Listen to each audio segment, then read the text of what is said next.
Semua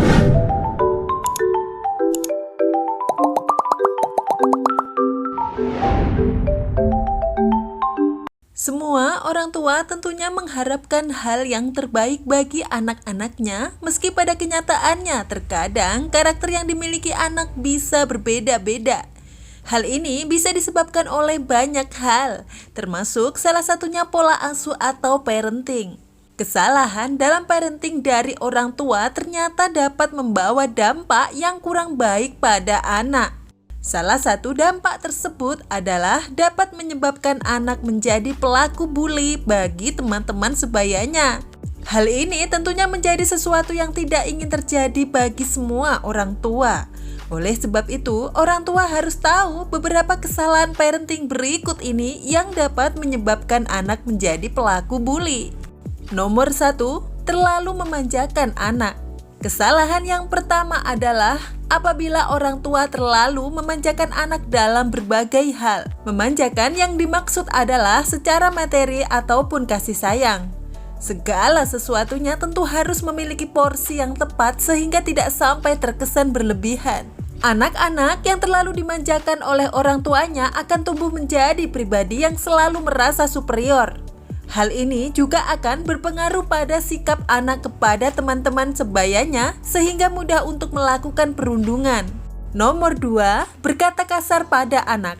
Satu hal yang perlu orang tua perhatikan pada saat berinteraksi dengan anak adalah manajemen emosi. Ada banyak orang tua yang tidak mampu mengontrol emosinya sehingga kemudian melakukan hal-hal yang tidak pada anak.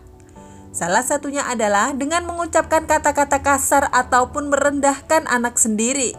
Meskipun hanya melalui ucapan verbal, dampaknya bisa sangat luar biasa pada anak. Apalagi, anak akan meniru segala sesuatu yang dilakukan oleh orang tuanya, termasuk kekerasan verbal tersebut. Hal inilah yang kemudian akan membentuk pribadi anak menjadi sosok yang temperamen dan mudah membuli orang lain.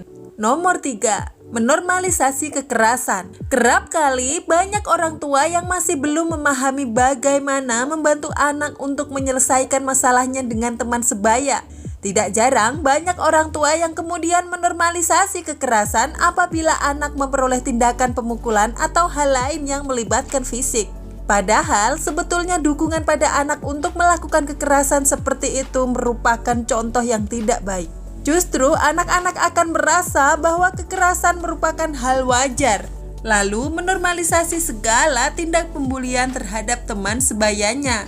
Nomor 4, sulit memvalidasi perasaan anak. Salah satu hal sederhana yang juga sulit untuk dilakukan orang tua adalah melakukan validasi terhadap perasaan anak.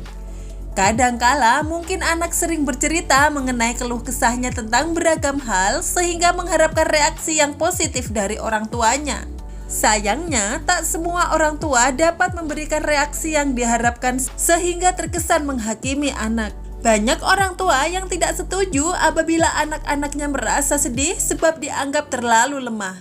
Hal seperti itu juga dapat menyebabkan anak tidak mampu memvalidasi perasaannya sendiri. Dampaknya, anak juga akan kesulitan dalam memvalidasi perasaan orang lain apabila sampai melakukan pembulian terhadap mereka. Nomor 5, membanding-bandingkan anak. Kebiasaan orang tua dalam membanding-bandingkan anak seakan menjadi salah satu hal yang sulit sekali dihilangkan. Padahal sudah jelas bahwa setiap anak memiliki keunikannya tersendiri sehingga orang tua tidak dapat memaksakan kehendaknya. Jika anak melakukan kesalahan, sebaiknya dinasihati, bukan dibanding-bandingkan. Perbandingan yang dilakukan oleh orang tua ternyata dapat memberikan pengaruh tersendiri terhadap anak. Dampaknya, anak akan mudah rendah diri dan merasa tidak suka dengan orang lain yang jauh lebih baik dibandingkan mereka. Hal ini membuka kemungkinan untuk anak dapat menjadi pelaku pembulian.